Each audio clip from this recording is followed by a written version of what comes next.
ये मुर्शद की इनायत है कि जलवा याद रहता है। ये मुर्शद की इनायत है कि जलवा याद रहता है। जिसे खुद आप ये चाहें इशारा याद रहता है। मेरी ये इल्तज़ा मौला उन्हें भी बख्शना जिनको हकीकत भूलती जाती है, सपना याद रहता है। महफिल रूहानियत का ये सफ़र जो आगे बढ़ते हुए इस मुकाम पर पहुंचा है, सीज़न 3 का ये 3rd एपिसोड, और आज फिर एक बार मुर्शद की इनायत से सुर, संगीत, साज, अल्फाज और सदगुरु की दी हुई ये अनोखी परवाज़ जिसको लेकर के फिर आपके बीच आपका ये साथी मौजूद है। आइए जुड़ते हैं इस महफिल रूहानियत में।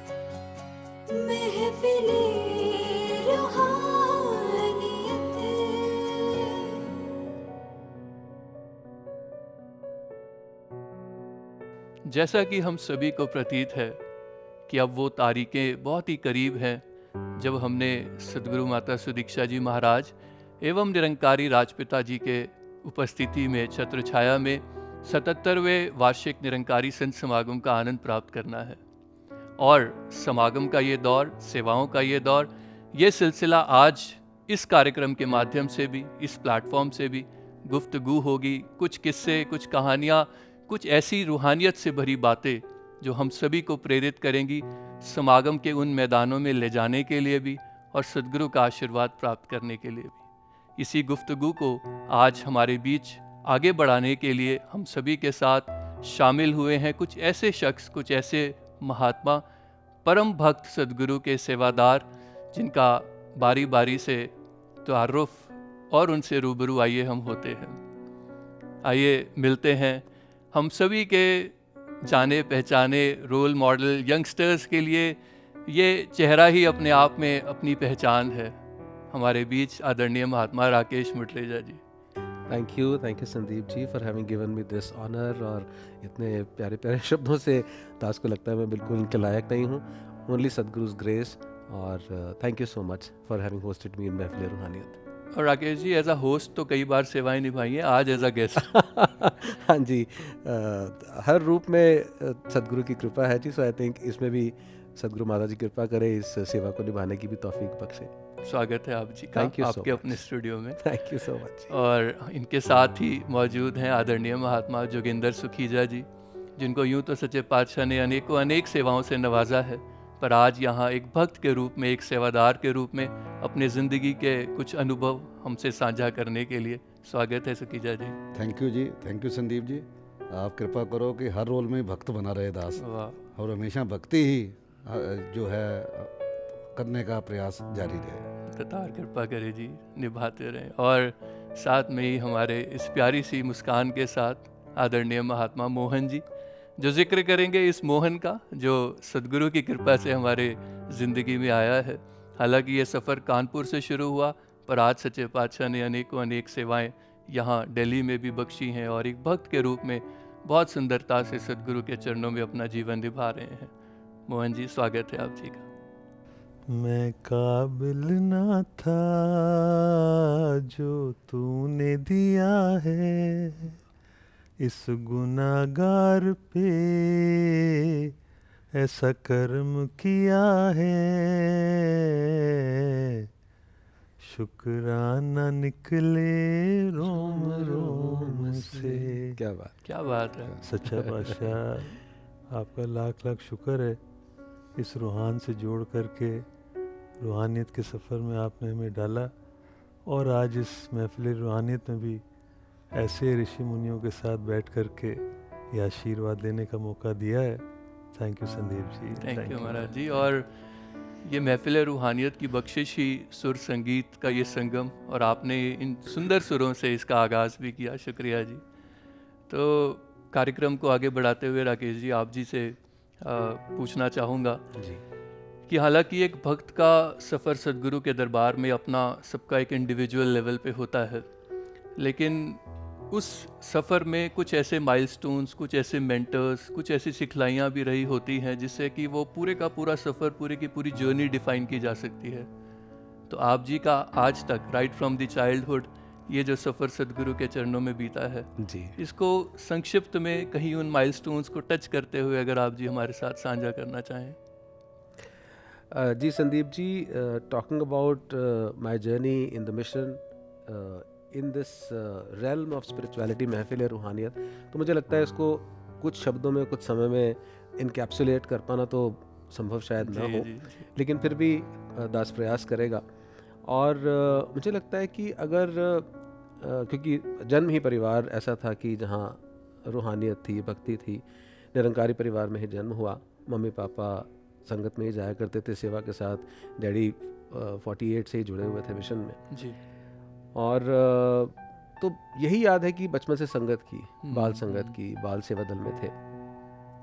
और साइकोलॉजिकल फैक्ट है, रिसर्च बेस्ड फैक्ट है कि अगर इनिशियल ईयर्स यानी कि 6 साल की आयु तक बच्चे को जो संस्कार दिए जाते हैं वो उसका 80% पर्सनालिटी का हिस्सा बन जाते हैं। वो उसके जहन में रहते हैं, उसकी जहनीत बन जाते हैं, उसके स्वभाव में, व्यवहार में, बोल में वही आएगा। और इसीलिए निरंकारी राजमाता जी हमेशा कहा करते थे कि बच्चों को संगत में ज़रूर ले जाओ, चाहे कितने ही आप ऑक्यूपाइड हैं, कितना ही बच्चे तंग भी करें, लेकिन बच्चों को लेकर के जाओ, because subconsciously we are listening, we are watching and it is becoming a way of our life. तो वो रहा। और उसके साथ जो जन्म स्थली है वो पहाड़गंज, मेरी भी और सुखीजा जी की भी, हम दोनों ने वहीं जन्म लिया जी। वहीं जन्म मिला और वहीं पहाड़गंज के उन्हीं गलियों में ही पले बड़े और महापुरुषों के बीच में ही रहने का मौका मिला। जी हाँ, जहाँ शहंशाह जी ने मिशन की स्थापना भी गली नंबर 2 से की थी। कल की बातें सुनते सुनते दास भी पहाड़गंज की गलियों में पहुंच गया था। और उन्हीं गलियों में मुझे याद आ रहा है, बातों के अंदर बात निकल के आ रही है, तो उन्हीं गलियों में मुझे याद है, मैं बहुत छोटा था तो प्रभात फेरी हुआ करती थी उस समय। तो डैडी 3-4 साल की उम्र थी, कंधे पर मुझे बिठा करके प्रभात फेरी में ले जा रहे थे। तो मुझे याद है वो भी कि कैसे लोगों हम हैं निरंकारी, नाम के हैं व्यापारी। तो हम भी उसको साथ साथ में तोतली जुबान में गाया करते थे। और तब मैं समागम नहीं बोल पाता था, सगागम बोलता था। वो मुझे याद है।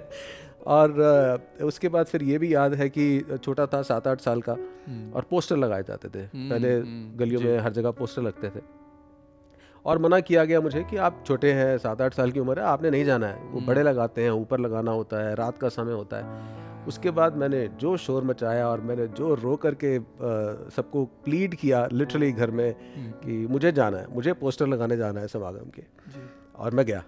सो बहुत खुशी मिलती थी कि हम सेवा कर रहे हैं, किसी न किसी रूप में एक मिशन के साथ जुड़े हैं। और वो फिर अपने आप स्वभाव के अंदर और जीवन का एक हिस्सा बनता गया, चाहे सेवा दल का मेंबर बनना, भिन्न प्रकार की सेवाएं करना, समागम की प्रतीक्षा होनी और इनिशियल से ही सेवा के साथ जुड़ जाना। और मुझे पर्सनली उस लम्हे की हर साल इंतज़ार रहती है। और मैं अरदास करूँगा सदगुरु माता जी के चरणों में कि ये जो एक कनेक्ट है उस मोमेंट के साथ ज़रूर बना रहे, जब सदगुरु समागम के इनॉग्रेशन के उस सबसे पहले मोमेंट पर पालकी में सवार होते हैं। और I am still getting goosebumps. तो वो मोमेंट ऐसा होता है जब हमारे सदगुरु पालकी पर बैठे होते हैं और त्रिवेणी के समय से ही और एक संगीत बज रहा होता है स्वागत का। मैं आपको बता नहीं सकता, मैं जान के भीड़ में जा कर के ऐसे उछल कूद करके उस मोमेंट को देखा करता था कि बस I just want to see my Sadhguru. और सुखीजा जी, हर एक बड़ी ऊंची इमारत की बात उसकी नींव से ही शुरुआत होती है, और वही फाउंडेशन का जिक्र भी अभी राकेश जी कर रहे थे। तो अब ये समय तो उन दीवारों के पोस्टर्स से अब डिजिटल मीडिया, सोशल मीडिया यहाँ तक आ गया है, जो समागम के इनवाइट्स शेयर किए जाते हैं। और आप जी को भी ये सौभाग्य मिला उस दौर से इस दौर तक सच्चे पातशाह के चरणों में सेवाएं निभाने का। तो आप भी अगर इसी लड़ी में आगे बात जोड़ना चाहें जी। दास ने जैसे पहले कहा कि जब राकेश जी पहाड़गंज की बातें कर रहे थे तो दास को भी वो युग याद आ गया कि दास का जन्म भी पहाड़गंज में हुआ। माता पिता पहले से ही निरंकारी परिवार का हिस्सा थे और उन्होंने शुरू से ही एक ही बात से जोड़ा कि संगत जरूर करनी है। दास को याद है कि पहाड़गंज में सुबह 2 संगत हुआ करती थी जी। एक अर्ली मॉर्निंग 5 o'clock कि जो सेवादार हैं जो बाद में नहीं आ सकते उसमें आए जी, और फिर एक रेगुलर संगत जो 7 बजे। तो दास को सुबह 5 बजे जाकर संगत करने का अनेकों बार मौका मिला, क्योंकि स्कूल जाना होता था। तो ऐसी ही शिक्षा थी कि भी पहले संगत करके जाना है। जी। तो सुबह सुबह 10-15 मिनट करके आते थे और कुछ समझ नहीं आता था। जो सच्चाई कही जाए तो वहाँ भगत कोटूमल जी हुआ करते थे उन दिनों जी। और पंजाबी में गुरबाणी के शब्द गायन होता था, तो समझ नहीं आता था। लेकिन वो जैसे अभी राकेश जी ने कहा, वो मन पे लिखा जा रहा था लगातार। जी जी। और जब अब बड़े हुए तो धीरे धीरे वो बातें समझ में आने लगी, सदगुरु के क्या भाव थे, क्या सिखाना चाह रहे थे जी। और उन दिनों एक बड़ी बात ये थी कि बार बार यही घर में शिक्षा मिलती थी कि गुरु और संगत, इसके अलावा कोई भी चीज़, कोई भी मान्यता हमारे लिए कोई मीनिंग नहीं रखती है। इस पे अडिग रहना है। और दास को याद है कि जब कभी बीमार हो जाते थे तो घर में हमारे मम्मी बार बार एक ही बात गाया करते थे कि दुख लगे ना पाई गुरु गुरां दी शरण पे आ, दुख नाटे सुख सहज समाए गुरां दी शरण पे आ। तो वो युग भी था, फाइनेंशियल क्रंच भी था जी। काम की कमियां भी थी, घर भी बहुत छोटे थे, लेकिन घर भी महापुरुषों का और आसपास के घर भी महापुरुषों के। जी जी जी। तो वो वातावरण ही सिर्फ और सिर्फ रूहानियत भरा। और उन दिनों गलियों में मोहल्लों में संगत करने का एक चलन था जी। तो मंगलवार को हमारे मल्ला योगमाया में संगत होती थी। राकेश जी के डैडी हमारे मुखी थे उन दिनों। तो हम किसी ना किसी टेंट हाउस से घड़ी एक दरी को किराए पर लेना, साइकिल पर लेकर आना, बिछाना, और फिर जो हमसे बड़े थे, जैसे इनकी बात अभी हुई, दास के भी सिस्टर बड़े हैं या और बड़े थे आसपास, वो पूरा हफ्ता शाम को कहीं ना कहीं किसी ना किसी पहाड़गंज की गली में रात को संगत हो रही है। तो उस वातावरण में क्योंकि लालन पालन हुआ और कहानियाँ भी सुनने को मिली, तो गुरबाणी की साखियाँ, तो उन्होंने मन पर एक ऐसी छाप छोड़ी कि गुरु से बढ़कर कुछ नहीं है। क्या बात। अगर सहारा लेना है, अगर कोई शारीरिक कमी है, कोई धन की कमी है, कोई भी कारण है, अगर सहारा लेना है तो गुरु का लेना है। और मोहन जी, कितनी अद्भुत बात है ना ये, कि सदगुरु ने जब सेवा बख्शी तो पहाड़गंज की उन गलियों में भी अपने दरबार सजवाए, सेवाओं में हिस्सा डलवाया, और आज स्मालखा का वो इतना विशाल विशाल रूप वहाँ भी सेवाएं ले रहे हैं, उस दरबार को, उस मैदान को तैयार करने में जहाँ लाखों लाखों संत महात्माओं ने आकर के सदगुरु के दर्शन दीदार करने हैं। ये जो एक पॉइंट होता है मोहन जी, जहाँ लाइफ में सेवा की इम्पोर्टेंस केवल कानों से सुनी हुई नहीं, खुद विटनेस की होती है, खुद एक्सपीरियंस की होती है। जो कहा कि जुड़े रहे तो आज सब कुछ सच्चे पातशाह ने बख्शिश की है। आप जी ने भी अनुभव किया होगा, तो आप साझा अगर करना चाहें जी। दास को स्मालखा की दरियों की बात ध्यान आ गई, अगर आपने हाँ जी, हाँ जी, प्लीज जी प्लीज। क्योंकि आपने स्मालखा का जिक्र जी, किया, जी, जी। मोहन जी क्षमा करेंगे। नहीं। 75वें समागम में जब सेवाएं मिली इस प्रकार से स्मालखा में, तो ऐसा ही सतगुरु माता सुदीक्षा जी महाराज और पूजनीय निरंकारी राजपिता जी का ध्यान था कि सर्दी होती है और नीचे सिर्फ एक तरपाल प्लास्टिक की बिछी होती है जी, और नीचे से ठंडक भी होती है, तो महापुरुषों को ठंड लगती है और आदेश हुआ कि कारपेट बिछाए जाएंगे। नीचे एक लेयर होगी, उसके ऊपर एक सेकंड लेयर बिछाई जाएगी ताकि गर्मी हो।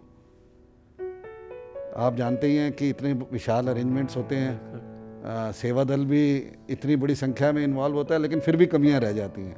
तो दास को ध्यान है कि समागम से 2 दिन पहले या 3 दिन पहले की बात होगी, परम पूजनीय निरंकारी राजपिता जी के साथ ग्राउंड्स में चक्कर लगा रहे थे जी।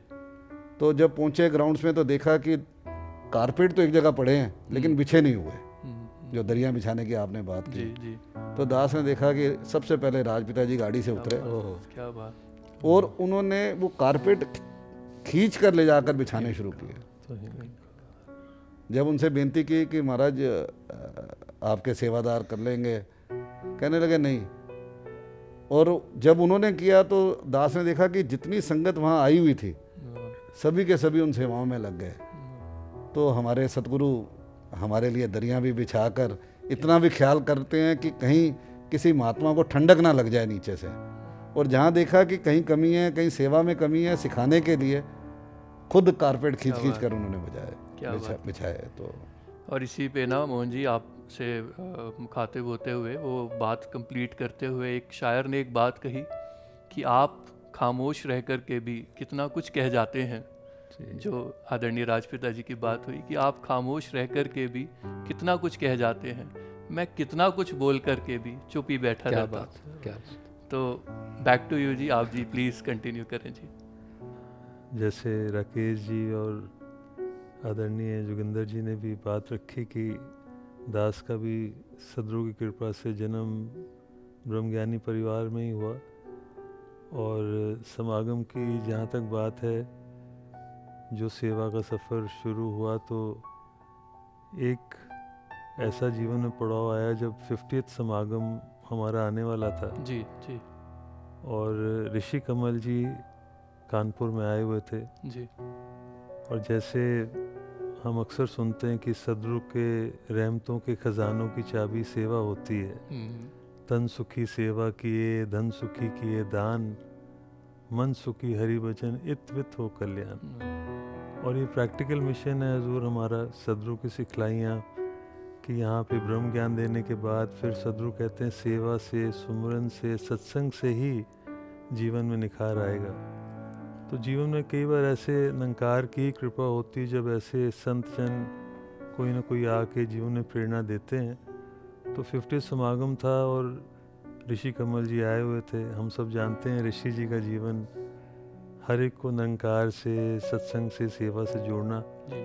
तो कानपुर में बहुत सारे महापुरुष उनके पास हर जगह ही अपनी दिल की एक बात रखते थे, ऋषि जी मेरे जीवन में बख्शिश करो, कुछ इस प्रकार से कमी है कुछ काम की। तो ऋषि जी ने सबसे पहले तो संगत से जोड़ना जी, और फिर कहते हैं कि 50वां समागम आ रहा है बेटा, आपने मैदानों में पहुंचना है, सेवा करनी है। उसके बाद कोई आया, हम लोग लाइन में पीछे खड़े थे सेवा दल की वर्दी पहने हुए, और अगला महापुरुष आया, ऋषि जी कुछ बख्शिश करो पढ़ाई में, कुछ ऐसे ये ध्यान है, संगत से जरूर जुड़े रहना, और 50वां समागम है, आप मैदानों में जाके सेवा करो। जी जी। फिर किसी ने तीसरा चौथा ऐसे महापुरुष आते गए और सबको प्रेरणा देते चले गए, आपने 50 समागम है, आपने मैदानों में जाकर के सेवा करनी है। जब सब चले गए तो राकेश जी फिर दास को भी आवाज़ देते, मोहन जी सामने आओ। तो दास भी आ गए, कहते आप जी ने भी अपने सारे सेवा दल के साथियों के साथ आपने मैदानों में जाकर के सेवा करनी है। तो हुजूर वो जीवन में वो एक ऐसा सदगुरु ने कृपा करी, जब हम सुनते भी हैं सदगुरु खुश होते हैं तो सेवा देते हैं जी। तो वो मैदानों में जब पहुँचे तो फिर बाबा देव सिंह जी महाराज का जो प्यार, जो दुलार, और जो वो सेवा के जो जितने वो मौके सदगुरु खुद कृपा करते हैं, बना लेते हैं, तो जीवन में दास देखता है। और यही दास भी, जैसे राजमाता जी भी हमेशा एक बात कहते थे, ये वर्दी जो है ये साधारण कपड़ा नहीं है, जी जी। ये वरों से भरी हुई है। क्या बात, क्या तो जो इसको मर्यादाओं से, एक समर्पण भाव से, निष्ठा के साथ, श्रद्धा के साथ, गुरु के साथ प्रेम करते हुए, निरंकार का एहसास करते हुए, तो फिर राजमाता जी ने हमेशा कहा फिर उसके जीवन में कभी कमी नहीं आती। और यही दास ने भी अनुभव किया सदगुरु की कृपा से। ये जितने भी फिर उसके बाद साल आए, सच्चा पातशाह ने सेवाओं का मौका देते रहे, और जीवन में जो ये बहारें हैं, ये हुजूर दास सदगुरु का बहुत शुक्रिया करता है। और ये जो सदगुरु के एहसानों की लड़ी है जिसका जिक्र अभी हम सभी कर रहे थे, इसीलिए वो संत महात्माओं ने गीत की वो पंक्तियाँ भी लिखी कि एक जे एहसान होवे, हो सकता है पुल भी मैं जावां, लखा ने एहसान तेरे, तुइयों दस कि वे मैं पुलावां। तो ये एहसान सच्चे पातशाह के, जिनका बदला कोई भी गुरसिख, दुनिया की कोई भी ताकत कभी भी किसी भी तरीके से नहीं उतार सकती। ऐसी ही रचना आज के इस एपिसोड में एक नए रूप में आप जी के समक्ष ये रही। जगत जीवन पे साया हो, यूं ही तेरी इनायत का मुझे हो शौक दुनिया में, मुझे हो शौक दुनिया में, सदा तेरी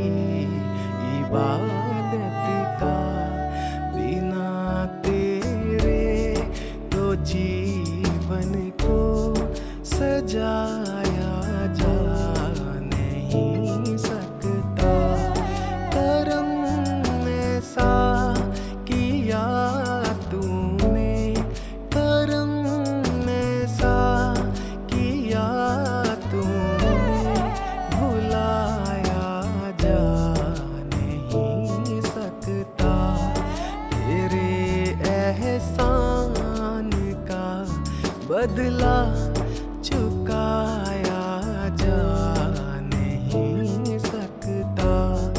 तेरे एहसान का बदला चुकाया जा नहीं सकता। रूहानियत से भरी इस वार्ता को आगे बढ़ाते हुए आदरणीय राकेश जी, सच्चे पातशाह ने अनेक अनेक सेवाएं बख्शी हैं और हर सेवा ही, हर बात ही गुरु वर्गा कोई दाता नहीं है, मत ए दे जई मत नहीं जी। पर एक विशेष रहमत जो हुजूर ने हम सब के लिए बख्शी वो है NYS जी। और आप जी को एक खास मौका मिला एक अंग के रूप में अभी तक इस सफ़र में जुड़े रहने का, और दतार आगे भी ये सेवाएं निभाते रहें। तो आप हमारे साथ वो स्पेशल जो रहमत आई, किस तरह ये बख्शिश हुई, अगर आप साझा करना चाहें। Sandeep ji, before talking about NYS, मुझे जैसे आपने पहले भी प्रश्न में पूछा था कि क्या वो टर्निंग पॉइंट्स रहे जी, तो एक बात जो मैं अपने पर्सनालिटी की बात आपको बताऊं कि I have always been an introvert. मुझे ऐसा नहीं कि स्टेज फ्राइट था, लेकिन मैं लोगों से मिलने का मुझे बहुत कभी शौक नहीं रहा। इन्हीं राकेश जी को एब्सोल्युटली। कहीं फंक्शन, फैमिली फंक्शंस होने हैं या कहीं जाना, कोई गैदरिंग्स होनी थी, तो मैं अवॉइड करता था। मैं घर पे ठीक हूँ, with my own books, my own space. मेरे को ज़्यादा मिलना पसंद नहीं आता था जी। बस संगत पे गए, सेवा की और पीछे रह करके। और मुझे तारीख पूरे तरीके से याद है, 6 जनवरी 2008। तो जिस दिन मैंने पहली बार, मुझे 4 तारीख को या 5 तारीख को फ़ोन आया कि सदगुरु बाबा हरदेव सिंह जी महाराज की उपस्थिति में ग्राउंड नंबर 8 में सत्संग है और आपने स्टेज चलानी है। अच्छा जी। तो हाथ पैर फूल गए कि कैसे सब कुछ होगा, लेकिन पहुंच गए और वहाँ हजूर की कृपा से आदरणीय शास्त्री जी वहाँ बैठे हुए थे। तो मैंने कहा दादाजी मुझे तो बिल्कुल, कैसे मैं चलाऊँगा, मुझे डर लग रहा है, I don't know what to do. तो जैसे वो अपने अंदाज में, ओ राकेश बेटा तू चिंता मत कर, मेरी पीठ पर हाथ रखा, सब करवाने वाले साथ है तेरे, क्या बात। तूने बस बैठ जाना है, समर्पित कर दिया अपने आप को। और वो साथ पीछे थे और वो मन संचालन भी हुआ, लेकिन डरते डरते किया। और फिर शाम को महात्मा का फ़ोन आया, कह रहे हजूर कह रहे थे कि गलत ठीक कर रहे सी, पर डर क्यों रही ऐसी। तो बाबा जी इतना प्यार दिया करते थे। ये 6 जनवरी। और उसके बाद 12 जनवरी को सदगुरु माता सविंद्र हरदेव जी का एस पूज्य माता जी 50th बर्थडे था। वहाँ सेवादल रैली की ड्यूटी मिल गई एकदम मन संचालन की जी। उसके बाद 14 तारीख को फ़ोन आता है कि हुजूर के साथ आप टूर में जाना चाहेंगे बाबा जी के साथ। तो बिल्कुल समझ नहीं आ रहा था हो क्या रहा है। तो एहसास हुआ कि मैं कुछ नहीं कर रहा, सब अपने आप इसके निज़ाम में हो रहा है। तो 17 तारीख से वो टूर शुरू हुआ, जनवरी 2008, और मुंबई समागम तक जाना था। वो 7 दिन मैं हमेशा अपने सभी मित्रों को, नौजवानों को शेयर करता हूँ। मेरे लिए वो ऐसे था जैसे मुझे मेरे सदगुरु अपना विराट रूप दिखा रहे हैं। सो ओवरवेलमिंग, एब्सोल्युटली। और कैसे बाबा जी ने हंसाया और जोक्स भी हमें सुनाए, वॉक भी रात को हो रही है, कोई अकल नहीं, औकात नहीं, हैसियत नहीं, और इतना प्यार मिल रहा है सदगुरु का। बॉम्बे पहुँचे तो लगा कि अब तो ये महानगरी है, तो यहाँ हम संगत करेंगे। बीच में तो मन संचालन की ड्यूटी होती थी डेली, तो यहाँ लगा कि नहीं अब तो आराम से बैठेंगे। वहाँ 26 जनवरी सेकेंड डे ऑफ द समागम 3:45 बजे आदरणीय कुलदीप जी का फ़ोन आता है कि बेटा आपकी मन संचालन की ड्यूटी है। और मुंबई समागम, और अभी मैंने 20 दिन पहले ही पहली बार स्टेज चलाई है हजूर के सामने, तो मेरे लिए वो टर्निंग पॉइंट था, वो 20 दिन 25 दिन। और वहाँ भी इन्होंने अपने आप ही सेवाएं बख्शी, तो ताकत भी दी, लियाकत भी दी, और वो टर्निंग पॉइंट्स थे। उसके बाद फिर सिलसिला हजूर का, बाबा जी का, माता जी का, राजमाता जी का भी बचपन से प्यार मिला ही, वो चलता रहा। मन संचालन समागमों पर और 23 फरवरी के आसपास गुरु पूजा पर इतने आशीर्वाद मिलने की मैं शब्दों में बयान नहीं कर पाऊँगा, लेकिन हर चीज़ में सिखाते भी गए और प्यार भी देते रहे। और फिर जब 2016 में हजूर का इस रूप में जाना हुआ, बहुत ही ऐसे था कि ये क्या हो गया, हर एक के लिए वो मोमेंट था। लेकिन उसी लम्हा फिर माता सविंदर हरदेव जी महाराज सदगुरु के रूप में उन्होंने संभाला, उन्होंने एक एक पल आशीर्वाद दिया। और जैसे ही सदगुरु माता सुदीक्षा जी महाराज इस रूप में अवतरित हुए तो 1-1.5 महीने का ही समय हुआ जी।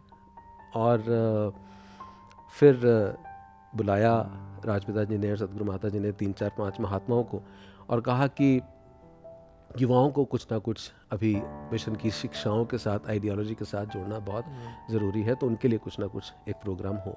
और खुद ही सदगुरु माता जी ने और राजपिता जी ने सारा प्रारूप बताया, समझाया और निरंकारी यूथ सिंपोजियम का वहाँ पर बीज पड़ा दिल्ली में, जो सितंबर 2018 में ये NYS हुआ। और मुझे याद है 15 दिन के अंदर अंदर वो पूरा प्रोग्राम तैयार हुआ। 15 days and 3 days of extravaganza, spiritual extravaganza. और हम सब सोच रहे थे होगा क्या, कैसे होगा। और स्वयं राजपिता जी, सदगुरु माता जी स्टूडियो में रात को 3 बजे तक रिकॉर्डिंग है तो देखना, ओवरसी करना, सबको आशीर्वाद देना। टीम बढ़ते बढ़ते 5 से 20, 50, 100, 200 की टीम हो गई। और 15 दिन के अंदर एक ही शब्द था जो पूरे उस NYS की प्रिपरेशन की टीम में आसपास चल रहा था, और वो था सतवचन। तो किसी ने कुछ नहीं कहा क्या हुआ? कि इसको ऐसे कैसे हो सकता है, ये कैसे हो सकता है। किसी ने कहा ऐसे कर लेते हैं, सतवचन जी। इसको ऐसे कर लेते हैं, सतवचन जी। और 15 दिन के अंदर अंदर इतना कमाल का एक सिलसिला रचा गया, जिसकी अब 12th जो सीरीज़ है वो अब उदयपुर में, राजस्थान और गुजरात का NYS हो रहा है। All the NYSs। दास ने देखा कि युवाओं को सदगुरु माता जी का जो ख्याल, ध्यान है कि ज्ञान हमने ले तो लिया जी। कहीं वो केवल, क्योंकि हमें एक महावाक्य दिया सदगुरु ने, एक को जानो, एक को मानो, एक हो जाओ। जान तो लिया, but the most difficult part which I personally believe is एक को मानो। मानना बड़ा कठिन होता है। मैं अपनी यात्रा बताऊं तो when I was into my 20s, तो मैंने किसी फिलोसोफर को सुना जिसने कहा कि if I at the age of 18 साल की उम्र में, देश के एक नागरिक को अधिकार होता है कि वो देश का प्रधानमंत्री भी चुन सकता है, उसके लिए वोट कर सकता है। बिल्कुल। तो क्या ये अधिकार नहीं होना चाहिए कि मैं अपने मत का, अपने विश्वास का, अपने धर्म का, अपनी भक्ति के मार्ग का चुनाव कर पाऊँ? जी जी। तो मुझे बड़ा अजीब से लगा। मैंने कहा बात तो सही है। मतलब मैं निरंकारी सिर्फ इसलिए हूँ क्योंकि मेरे मम्मी पापा निरंकारी हैं। This doesn't make much sense. जी। तो ऐसे तो जो किसी हिंदू परिवार में है तो हिंदू, मुस्लिम परिवार में तो मुस्लिम बन जाते हैं, सिख है तो सिख बन जाते हैं। तो मन में सवाल आया और वहाँ फिर मैंने यात्रा शुरू की और फ़िलासफ़ी की, MA फ़िलासफ़ी रिलीजन किया, बुक्स पढ़नी शुरू की। और संदीप जी यकीन जानिए, मैं जब जब भी उन पन्नों को खोलता था और जब जब वहाँ जिक्र आता था, गुरु और शिष्य आपस में बैठ करके इस ब्रह्म की चर्चा कर रहे हैं, चाहे वो जीसस क्राइस्ट का जॉन द बैप्टिस्ट से बैप्टाइज होना, भगवान कृष्ण का अर्जुन को दिव्य रूप दिखाना, विराट रूप दिखाना, और भगवान राम का या कबीरदास जी का, मीरा का, जब जब किसी भी संत का आता था तो लगता था ये मोमेंट तो मुझे सदगुरु ने दिया है, मैं इसकी कदर नहीं कर पा रहा हूँ। तो विश्वास और गहरा होता गया। और NYS is all about strengthening our faith Absolutely. in Nankar. बिल्कुल, बिल्कुल। Yeah, it has been absolutely a big blessing of Sadguru. आप आशीर्वाद दीजिए, सदगुरु माता जी, निरंकारी राजपिता जी आशीर्वाद दे कि जैसा वो चाहते हैं इन सेवाओं को हम निभा पाएँ। बिल्कुल राकेश जी, और सदगुरु की हर एक बात में ही कमाल होता है। और ये जो एक लहर NYS के रूप में सारे ही विश्व में सच्चे पातशाह ने बख्शिश की, और जो बुनियाद की जो आपने बात की, सतवचन, सुखीजा जी, ये ना केवल NYS की बल्कि ये मिशन की, इस प्यार के मिशन की ये बुनियाद है। और रूप अलग अलग होते हैं सेवाओं के, ये चाहे NYS का रूप या हम सोशल वेलफेयर एक्टिविटीज़ की बात करते हैं। और आपको तो करीबी रह करके देखने का, विटनेस करने का मौका मिला, चाहे वो सदगुरु बाबा हरदेव सिंह जी महाराज का वो एरा रहा हो या आज भी। तो आप जी अगर वहाँ से इसी सतवचन को किस किस रूप में प्रकट होते देखते हैं, अगर इसका जिक्र करें? अगर समाज सेवाओं की बात करें संदीप जी, वैसे तो बहुत लॉन्ग हिस्ट्री है जी, जिसमें मिशन ने अनेकों योगदान दिए। और सतगुरु चाहे बाबा हरदेव सिंह जी महाराज के रूप में थे, या माता सविंदर जी महाराज के रूप में, या आज सतगुरु माता सुदीक्षा जी महाराज के रूप में, समाज के साथ इनका प्यार, हर बच्चे के साथ इनका प्यार तो हम भली भांति जानते ही हैं। बिल्कुल। दास को ध्यान आती हैं अनेकों बातों में से वो 2010 का वो समय जब कॉमनवेल्थ गेम्स थी हमारे दिल्ली शहर में, तो सतगुरु बाबा जी को मैंने नेशन प्राइड के लिए मूव होते हुए देखा। अच्छा जी। कि कैसे अपने देश से प्यार करना है, कैसे अपने शहर से प्यार करना है, ये दो बातें बड़े नज़दीक उनके देखने को मिली। दास को वो दिन याद है कि कुल्लू समागम था, मई का महीना था जी। और वहाँ एक रिजॉर्ट में खाना था हजूर का, तो दास को हजूर के साथ वॉक करने का मौका मिला और सतगुरु बाबा हरदेव सिंह जी महाराज से कॉमनवेल्थ गेम्स को लेकर एक आशीर्वाद मिलने शुरू हुए। तो अनेकों आशीर्वाद मिले, उनमें से एक बात जो ना दास के ध्यान में थी ना किसी और के ध्यान में थी, वो थी दिल्ली शहर की सुंदरता को लेके, दिल्ली शहर को पेड़ लगाने को लेकर जी। और दिल्ली की सफाई को लेकर वो सिलसिला चला, उसमें आशीर्वाद मिले, उसमें प्लानिंग होती रही। ये वो चीज़ें थी जो सतगुरु बाबा जी के आदेश आते रहे। यहाँ आकर उस पर कुछ जैसे उनके आदेश होते थे, होमवर्क करते थे, फिर मसूरी उनके पास जाना और उनके चरणों में रखना, फिर उसके एग्जीक्यूशन प्लान बनने। लेकिन एक चीज़ थी जो बिल्कुल हमारे प्लान में नहीं थी जी। और ना ही शायद किसी और ने सोची थी। कि आपको याद होगा, आपने भी वो न्यूज़ आइटम सुनी होंगी, देखी होंगी कि दिल्ली के जो स्पोर्ट्स विलेज बना था और जब प्लेयर्स आने लगे तो कहने लगे वहाँ बहुत गंदगी है। कॉमनवेल्थ गेम्स में 2010 में कहने लगे कि हम उसमें नहीं रहेंगे और ये एक बहुत बड़ा एक इशू बन गया। और सतगुरु बाबा जी उस समय टूर पर ही थे, तो दास को फ़ोन आया कि आप उनसे पता करो कि क्या हम कॉमनवेल्थ स्पोर्ट्स विलेज को जाकर सफाई कर सकते हैं। क्या बात। ये कैसी आज्ञा थी, ऐसा आदेश था, क्योंकि काम तो इन्होंने पहले किए होते हैं, अनेकों रूपों में इन्होंने किए होते हैं, लेकिन वो जो एक सिलसिला बना वो ये याद दिलाता है कि सतगुरु एक छोटी से छोटी बात को कितने गौर से ध्यान देते हैं और चाहते हैं कि जहाँ अगर नेशन प्राइड की बात है, कहीं हमारे अपने समाज की बात है, उसमें हम बढ़ चढ़कर हिस्सा लें। सुखीजा जी, ये लड़ी आज भी जिस रूप में चलती आ रही है सदगुरु माता सुदीक्षा जी महाराज के समक्ष, वहाँ से भी अगर कुछ अंश जोड़ने हो तो?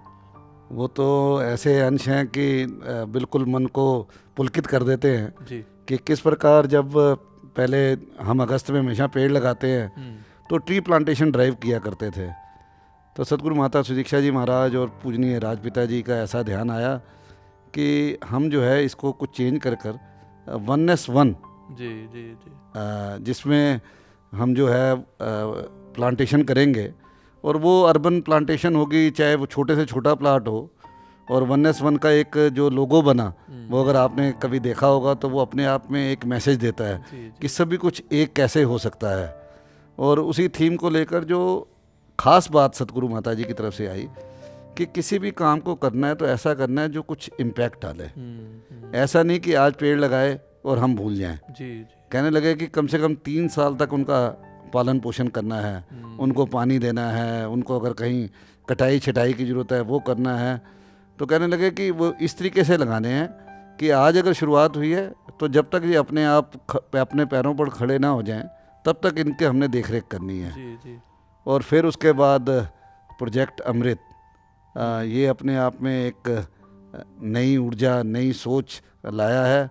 आपको तो संदीप जी, राकेश जी, मोहन जी सबको पता ही है कि आप सभी ने पिछले 2 सालों में इसमें भाग लिया। लेकिन जब इसकी शुरुआत हो रही थी, सबसे पहले इसके नाम को लेकर जब आशीर्वाद आया प्रोजेक्ट अमृत, नाम में ही एक इतनी गहराई है जी बिल्कुल कि महात्माओं के चरण डलेंगे पानी में और सारा का सारा पानी जी। और मेरे ख्याल से उसके जो लोगो दिया वो भी हुजूर ने यही दिया कि स्वच्छ जल स्वच्छ मन। कहने लगे कि जहाँ जल को स्वच्छ होने की ज़रूरत है वहीं मन को भी स्वच्छ होने की ज़रूरत है।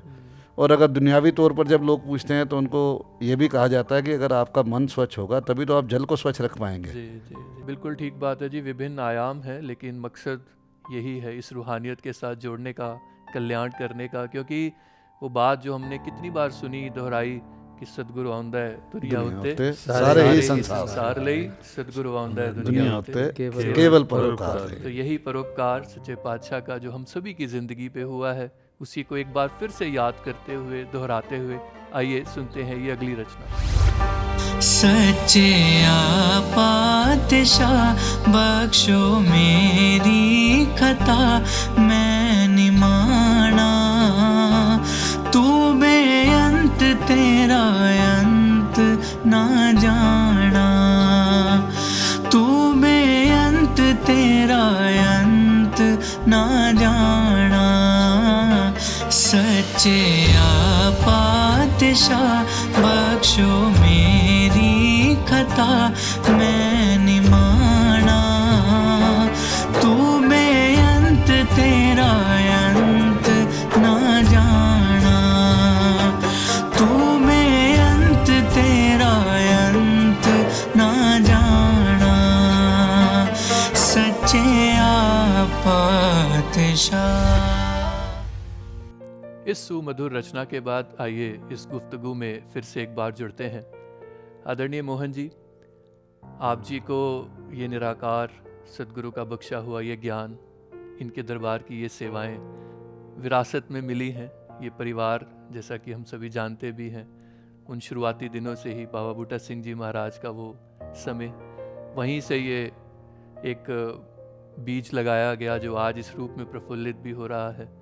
तो वहाँ से यहाँ तक मोहन जी, कुछ लाइफ के ऐसे इंसिडेंट्स जहाँ आपको खुद को ऐसा लगा हो, जो आदरणीय राकेश जी भी बात कह रहे थे, केवल इसलिए आप निरंकारी नहीं हैं क्योंकि उस परिवार में जन्म हो गया, आपका अपना चुनाव जब आपको महसूस हुआ हो, अगर आप जी उसका जिक्र करें। संदीप जी, बिल्कुल आप जी जैसे भी सतवचन की बात हुई, तो ये जीवन में बहुत सारे ऐसे सदगुरु ने कृपाएं करके विश्वास में और बढ़ोतरी की जी। और जैसे संगत में महापुरुषों से सुनते हैं, जैसे जैसे भगत गुरु की कृपा से इस मार्ग पर आगे बढ़ता है, तो फिर सदगुरु भी फिर उनके विश्वासों को और परिपक्वता देते हैं। बिल्कुल बिल्कुल एक दास को घटना याद आ रही है, हमारी दीपावली के दिन थे जी।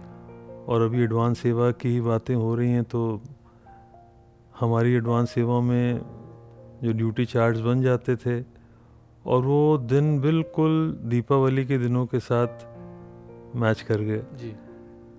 तो दास के ऑफिस में एक धार्मिक प्रवृत्ति के एक हमारे सज्जन काम करते थे। जब उनको बताया कि हम तो नहीं रहेंगे दीपावली के दिनों में, तो बहुत आश्चर्यचकित हुए। कहते नहीं, दीपावली के दिनों में तो घर से बाहर नहीं जाना चाहिए, परिवार में रहना चाहिए, ये त्यौहार तो घर ही में मनाना चाहिए, तो आपको मेरे हिसाब से नहीं जाना चाहिए। तो सदगुरु का आसर लेकर यही कहा कि हम तो अपने घर के मुखिया के पास ही तो जा रहे हैं, क्या बात है। और हम कहाँ जा रहे हैं। जी। खैर वो जो सदगुरु की कृपा से कदम बढ़ गए अपनी ड्यूटी की तरफ, सेवा की तरफ, और दीपावली की रात थी, वो सेवाएं ख़त्म हो चुकी थी, लगभग 10 बजे का समय होगा। सुबह से लेके शाम तक जो सेवा हुई तो शरीर भी थक जाता है। 10:30 बजे के आसपास एक मैसेज आया दिलबाग जी का, कहाँ पे हैं आप। तो दास, शुक्र है निगाहें आंखें खुली तो दास ने बताया ग्राउंड नंबर 1 में सो रहे हैं। कहते हैं फ़ौरन आप कोठी आ जाओ जी। अब उन दिनों में ना कोई स्कूटर भी था, ना कोई व्हीकल्स भी थी। उस समय रात को कैसे कहते भागते हुए हजूर का आसर लेकर के वहाँ पहुँचे। मन में एक ये भी था कि कोई ख़ास विशेष बात है। जैसे ही कोठी पहुँचे तो दिलबाग जी ने कहा वो पीछे एक गाड़ी खड़ी है मोहन जी, बस आगे वाली सीट पे जाके आप बैठ जाओ। दास चुपचाप वहाँ गाड़ी में जाके बैठ गया और थोड़ी देर बाद पीछे का दरवाज़ा खुलने की आवाज़ आई और दरवाज़ा बंद हो गया और गाड़ी चल पड़ी। जब पीछे धीरे से देखा तो सदगुरु बाबा और देव सिंह जी महाराज गाड़ी में विराजमान थे। क्या बात। और हुजूर उस रात को दास को अपने परिवार के साथ उन्होंने पूरी दीपावली मनवाई। वाह। तो ये हुजूर वो ऐसे सदगुरु कर कर के दिखाते हैं कि आप मेरी तरफ कदम तो बढ़ाओ।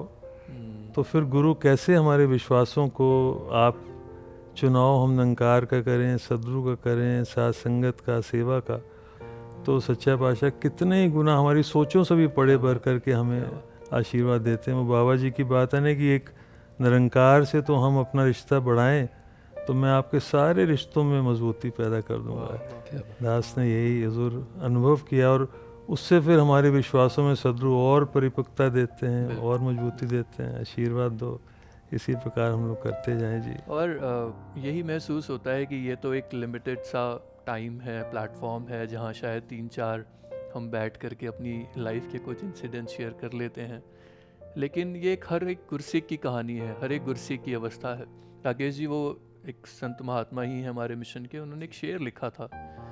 उन्होंने कहा कि नज़र जो मेरे मुर्शद की पड़ी गुनहगारों पर, नज़र जो मेरे मुर्शद की पड़ी गुनहगारों पर, बेगुनाह भी कह उठे साहिबा हम भी क्या गुनहगार। बात हम भी है, गुनहगार। क्या बात। वाह तो क्योंकि जिसको कीमत पता लग जाती है ना सच्चे पातशाह के प्यार की, इस निगाह की, फिर वो खिंचा चला आता है इन सेवाओं में। और राकेश जी यहीं पर मेरा एक सवाल कह लीजिए या भाव है जो आप जी से साझा करना चाहूँगा कि एक तरफ हमने ये विटनेस किया है, एक्सपीरियंस किया है कि जिनको ये खुद चुनते हैं साथ दी सेवा वो कर सके जिस तो आप करावे, हम सभी वही एक्सपीरियंस भी कर रहे हैं, शेयर भी कर रहे हैं।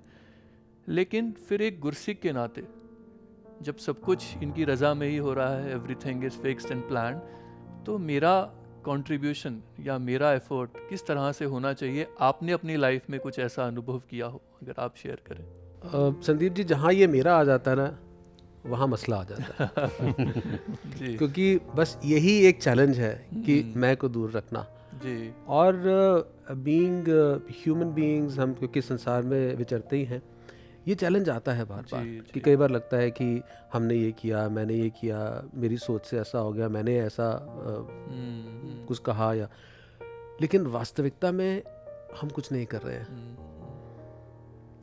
और सब कुछ हो रहा है। जी जी वॉइस डिवाइन का भी एक एपिसोड था कि तेरी मर्जी मान लेना ही इबादत है, जिसमें आदरणीय बहन कुसुम जी ने बड़ा खूबसूरती से कहा कि गाड़ी चलाने वाले को लगता है गाड़ी मैं चला रहा हूँ, वो गाड़ी नहीं चला रहा है, वो गियर बदल रहा है, वो स्टीयरिंग मूव कर रहा है, वो गाड़ी स्टार्ट भी कर रहा है, लेकिन गाड़ी वो नहीं चला रहा, बिल्कुल गाड़ी कोई और चला रहा है। तो चाहे समागम हो, चाहे संगतें हो, चाहे सोशल एक्टिविटीज़ हैं, सुदर्शन चक्र तो केवल सदगुरु का चल रहा होता है। और ये एहसास बना रहना ही आनंद हमें प्रदान करता है। अदरवाइज आई कैन ईजिली से द मैच इज़ फिक्स्ड। हम सब चुने गए हैं इस सेवा के लिए और शुक्र है सच्चे पातशाह का, इन्होंने चुन लिया। बहुत जन्म बिछड़े थे माधो, ये जन्म तुम्हारे लेके। तो बिल्कुल यही भाव है। बिल्कुल, और ये खुशियाँ, ये रहमतें, ये सच्चे पातशाह का दिया हुआ वरदान जो इस ब्रह्म ज्ञान के रूप में हमारी ज़िंदगी में आया है, ये बना रहे। ऐसी ही भावों के साथ जुड़ी हुई ये रचना आप सभी के समक्ष ये रही।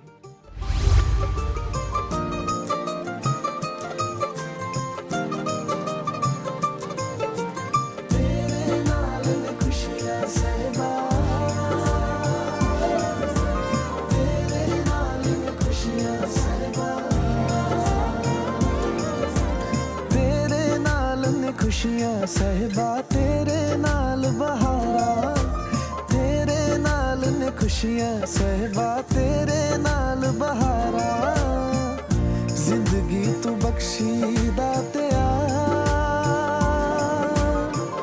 जिंदगी तू बख्शी दातिया, बिच चरना दे गुजारा, बिच चरना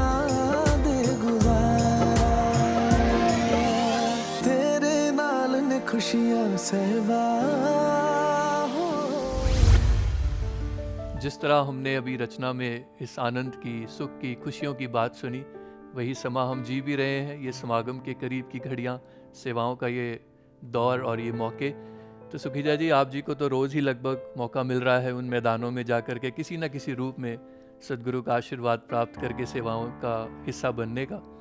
तो करीब रह करके जब इस तरह से भी मौका मिल जाता है कि साकार रूप में हुजूर का फरमान सेवाओं से जुड़ा हुआ वो भी आपके कानों तक आवाज़ पहुंचती है और फिर सारी संगत तक भी पहुंचाते हैं, तो वहाँ आपने कभी कुछ अनुभव किया हो विशेष सद्गुरु की तरफ से गाइडलाइंस, हमारे लिए आदेश निर्देश जो कि वरदान के रूप में ही होते हैं, वो अगर आप आज सभी के साथ इस प्लेटफॉर्म के माध्यम से साझा करना चाहें। संदीप जी, अभी राकेश जी ने जिक्र किया कि सतगुरु का सुदर्शन चक्र ही जी सारी सेवाएं निभाता है, और दास ने बड़े नज़दीक रह के भी देखा कि जब से ये समागम की सेवाएं मिली, बाहर से रह के लगता था कि इतना बड़ा काम है, कितना मुश्किल काम है। अगर आप किसी को दुनिया में कहते हैं कि 650 एकड़्स में समागम होने वाला है जी और लैक्स ऑफ डिवोटीज आने वाले हैं, जी तो लोग कहते हैं कि इतना बड़ा शहर कैसे बस जाता है। ये कभी कभी इंसानी तौर पर पॉसिबल नहीं लगता। नहीं लगता, बिल्कुल। और अगर आपको 75वें समागम के वो दृश्य ध्यान आते हों, तो समागम से 3 दिन पहले तक ऐसा लगता था कि ये अभी तैयारियां नहीं हैं। बिल्कुल बिल्कुल। ऐसे लगता था कि समागम कैसे होगा, बहुत कुछ बिखरा बिखरा दिख रहा था। तो दोनों रूप में सतगुरु काम करते हैं, साकार रूप में भी और निराकार रूप में भी। जी साकार रूप में दास ने एक को आपको कारपेट्स वाली बात पहले कही। जी दूसरा एक दृश्य ध्यान में आ रहा है कि आपने देखा होगा जहाँ ऑफिसेस होते हैं उसके आगे एक रास्ता बनता है। हाँ जी।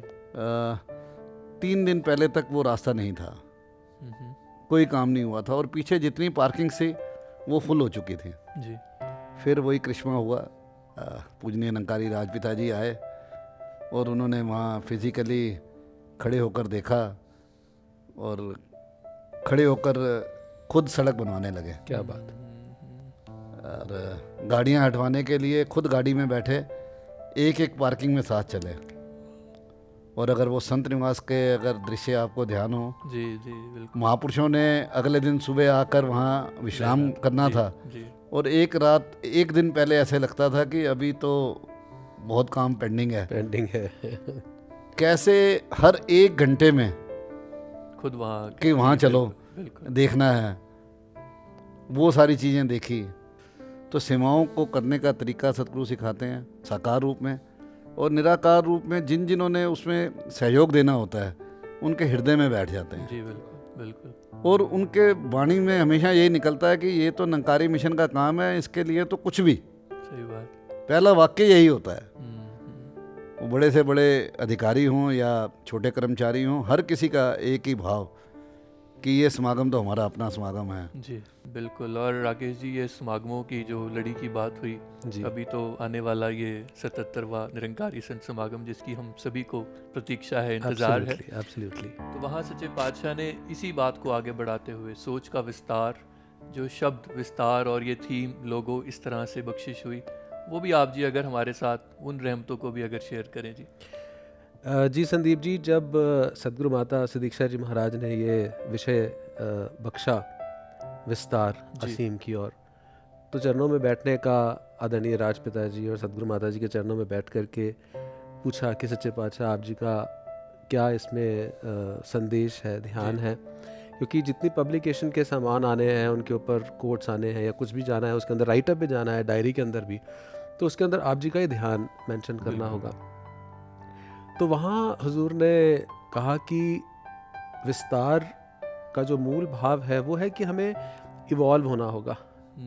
वी नीड टू इवॉल्व, कहीं हम रुक ना जाएं। जी जी जी। क्योंकि निरंकारी राजपिता जी के साथ भी जब बैठना हुआ, और जब भी मैं टूर पर भी कभी जाता हूँ तो आशीर्वाद लेते हैं, तो सतगुरु माता जी का भी और राजपिता जी का ये विशेष एक ध्यान होता है कि जहाँ पर भी जाएं वहाँ भ्रमों में फंसे हुए जितने महात्मा हैं उनको बाहर निकालें, कहीं फिर भ्रमों में ना फंस जाएं। कि पहले एक कुएं के मेंढक थे, ब्रह्म ज्ञान लेने से पहले परमात्मा के दर्शन नहीं किए थे, तो पहले कुएं के मेंढक थे, अब ब्रह्म ज्ञान मिला तो बाहर निकल आए। कहीं ऐसा ना हो कि हम एक नए कुएं के मेंढक बन जाएं, नए कर्मकांड बना ले, चरणामृत को कोई कर्मकांड ना बना ले। किसी को धनांकार कर रहे हैं तो अच्छा आज ये कर्म किया कि नहीं किया, आज संगत हमने कराई कि नहीं कराई। तो कहीं निरंकारी मिशन के अंदर आने के बाद भी अपनी जो सेवाएं हैं या जो हम कर्म कर रहे हैं सदगुरु के आदेशानुसार, उनको हम कर्मकांड तो नहीं बना रहे। So we need to evolve, विस्तार लाना पड़ेगा। और विस्तार में केवल निरंकार की और किसी कर्मकांड की, किसी डाउट की, जैसे अभी सुगीता जी ने कहा, किसी निंदा की कोई जगह नहीं है। सो it is about evolving, it is about growing, and growing so much so that I come out of any and every ritual, any superstition, and I also adapt with changing times. Right. आपने अनेकों बार सदगुरु माता जी के प्रवचन भी सुने, NYS के अंदर भी ये निरंतर होता है। जब Q&A सेशन होता है तो कई यंगस्टर्स के रेलेवेंट क्वेश्चंस आते हैं, सोशल क्वेश्चंस आते हैं, तो जो आज के परिवेश के हैं। शायद इसीलिए हमें शहनशाह जी ने संदेश दिया कि देश काल ते समय मुताबिक सतगुरु जिवें चलांदा है, हुक्म उदा सिर मत्थे धर के गुरसिख चलदा जांदा है। कि समय बदल रहा है, सामाजिक परिवेश बदल रहा है, कहीं हम फिर अटक ना जाए उन रूढ़ियों के साथ। इवॉल्व, सबको एक्सेप्ट करते हुए, कल्चर्स को एक्सेप्ट करते हुए, कम्युनिटीज़ को एक्सेप्ट करते हुए, थॉट्स को एक्सेप्ट करते हुए इवॉल्व करें, लेकिन आधार निरंकार करें, आधार असीम की ओर। हर चीज़ का आधार अगर निरंकार रहेगा, असीम परमात्मा रहेगा, तो हम फिर गलत रास्ते पर नहीं जाएंगे। और जो हमें आनंद दिया है, जैसे वो एक शेर बाबा जी के समय पर दास पढ़ा करता था, फिल्म का ही एक गज़ल है कि ज़िंदगी जब भी तेरी बज़्म में लाती है हमें, ये ज़मीं चांद से बेहतर नज़र आती है हमें। तो फिर वो हम इसकी बज़्म में ही रहते हैं हमेशा, और फिर सारे अच्छे लगते हैं, संसार अच्छा लगता है, हर लम्हा ऐसे लगता है कि हम आनंद ही आनंद में हैं। क्या बात है, और कितनी खूबसूरत बात है ना, विस्तार भी हो लेकिन असीम की ओर इवॉल्व होना है, बट कहाँ किस चीज़ को अडाप्ट करना है, कितनी खूबसूरती से। Thank you Rakesh ji. और मोहन जी, बिल्कुल ये एक अंतिम छोर पे हैं हम आज के इस कार्यक्रम के, और इससे पहले कि हम आज के इस कार्यक्रम की चौथी और अंतिम रचना हम सभी श्रोताओं के साथ, दर्शकों के साथ साझा करें, आप जी से इस असीम का ही जिक्र करते हुए और आने वाले 77वें वार्षिक निरंकारी संत समागम पे ये जो खास रहमत आई है, सभी की ओर से सच्चे पातशाह के चरणों में अगर फरियाद रखनी हो, अरदास रखनी हो जो गुरसिख की होनी चाहिए, आप जी से वो कंक्लूडिंग कमेंट्स जी। संदीप जी, सदगुरु मर्यादाओं से बहुत प्रसन्न होते हैं जी। जब गुरसिख मर्यादा में रहता है, एक जैसे भी वचन आ रहे हैं उसको, क्योंकि सदगुरु की दृष्टि बहुत असीम है, बहुत दूर तक देखती, जो हम शायद नहीं देख पाते। और जब गुरसिख उसके अनुसार चलता जाता है तो फिर वो खुद भी सुख पाता है और दूसरों के लिए भी परोपकार का कारण बनता है, सदगुरु के आशीर्वादों का भी पात्र बनता है। तो ये मर्यादाएं, जब ऐसी शिक्षा मिलेगी, जब हम इन मर्यादाओं को, गुरु ने जिस जिस को सेवाएं दी हैं, जब हम उसकी कदर करते हैं, जब हम उसकी एक उसकी सदगुरु की इन शिक्षाओं की कदर ही सदगुरु की कदर है महाराज।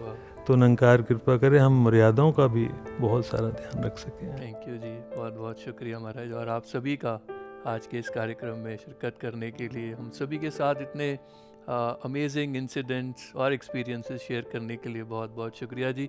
और आप सभी के लिए समागम का ये खुशियों का मौका है, ये अपनी अपनी जगहों से खड़े होकर के एक नाचने वाला, गाने वाला गीत ये सुनिए और आनंद प्राप्त कीजिए। देखो संतो गुरमत वाला फेर समागम आया जी, फेर समागम आया। शहनशाह वाला युग फिर देखो धरती उते छाया, धरती उते छाया। तायों ताज साध संगत ने लख लख शुक्र मनाया। ये दैवी है करामात, ये दैवी है करामात। अज फेर बहारा आईया, सतगुर ने पाई जात जी। अज फेर